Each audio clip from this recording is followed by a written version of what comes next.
Thousands of people insist these ancient books should never have been removed from the Bible. Others argue they are so dangerous, they should remain sealed forever. So, who's right?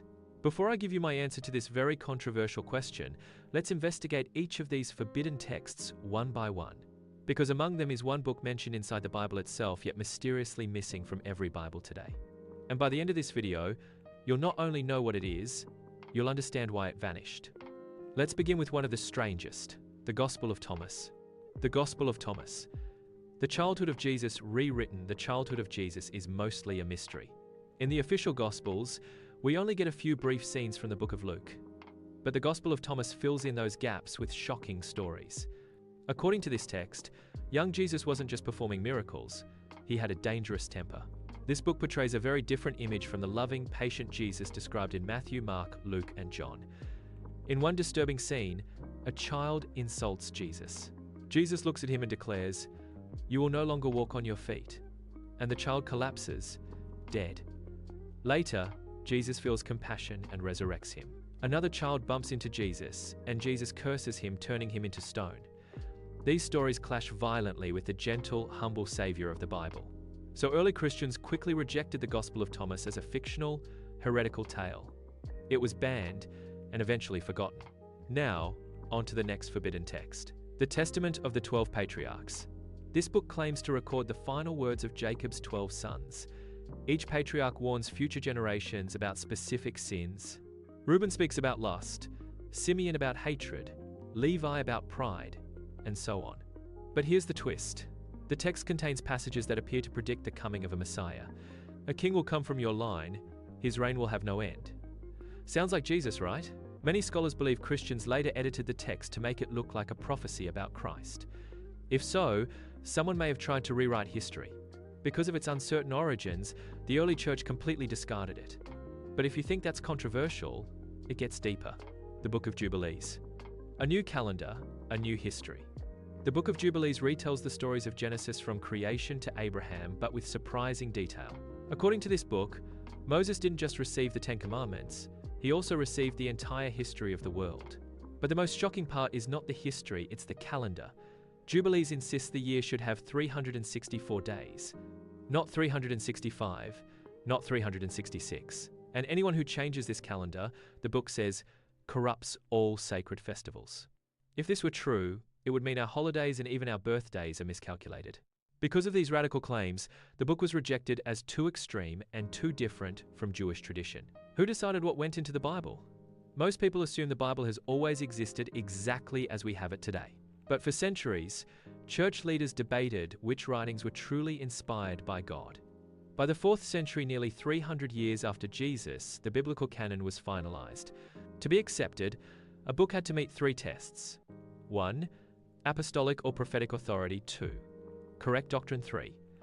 Widespread acceptance among early Christians. Many books failed these tests and were left out. And those forgotten texts are what we now call apocryphal or forbidden books. But one of them stands above all the rest. Before we get there, another shocking gospel deserves attention. The Gospel of Mary Magdalene. This book claims that Mary Magdalene wasn't just a disciple, she was Jesus' closest follower. It even suggests Jesus taught her secret teachings the other apostles didn't know. One quote says, "There is no such thing as sin. You make sin exist by following the habits of your nature." Another shows Mary comforting the disciples after the crucifixion. And then Peter confronts her. Did the master really speak privately to a woman? Did he prefer her over us? Matthew responds, "If the Savior considered her worthy, who are you to reject her?" This gospel paints a picture of a Christian community where Mary had authority possibly even above the male disciples. Such claims challenged early church structure and theology, so the Gospel of Mary was rejected. The Maccabees, accepted by some, rejected by others. The books of Maccabees describe the Jewish revolt against the Greek Empire. Here's the controversy. Catholics include them in their Bible. Protestants do not. Why? Catholics follow the ancient Greek Old Testament, the Septuagint. Protestants removed Maccabees because it isn't found in the Hebrew Scriptures. Maccabees also supports teachings like resurrection and prayers for the dead, ideas Protestants rejected. The Psalms of Solomon, too dangerous for an empire. These 18 ancient hymns, written around 60 BC, describe corruption, injustice, and oppression under Rome. Most importantly, they contain the first known reference to the Messiah as the Son of David. A future king who would restore Israel, destroy the wicked, break oppressors with a rod of iron. The Romans couldn't allow a book that prophesied a conquering king who would overthrow an empire, so it disappeared. Ethiopia, the keeper of the forbidden books. While most of the world rejected these texts, one nation kept them: Ethiopia. Their Bible includes 81 books, far more than the 66 inches most Western Bibles. The Book of Jubilees is still included. Other apocryphal texts survived only because Ethiopia preserved them. If you want a full video exploring why Ethiopia kept these books, comment the Ethiopian Bible and I'll make it. Now, we've reached the most feared, debated, and mysterious forbidden book of all. The Book of Enoch, the missing book the Bible quotes. This book is so strange, so supernatural that many Christians believe it should stay banned forever. But here's the twist. The Bible itself quotes it. In Jude 1 verse 14 to 15, Jude directly cites a prophecy found only in the Book of Enoch. So why isn't it included? Because the Book of Enoch reads like a supernatural epic. Angels descending to earth, forbidden knowledge, hybrid giants, cosmic punishment. Enoch describes how angels called the Watchers came to earth, married human women, and produced a race of giants, the Nephilim. These giants devoured everything: animals, crops, and eventually humans. The angels also taught humanity secrets: weapons, sorcery, cosmetics, metalworking. Knowledge that advanced civilization, but corrupted it. According to Enoch, the flood happened not just because of human wickedness, but because of the Nephilim's destruction.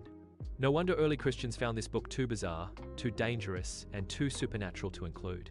And because it was written many centuries after Enoch's lifetime, its authorship was doubted as well. Even today, scholars debate whether Enoch contains spiritual truth, myth, or something else entirely. If you want a deep breakdown of all its mysteries, click the next video where we explore the Book of Enoch in full detail.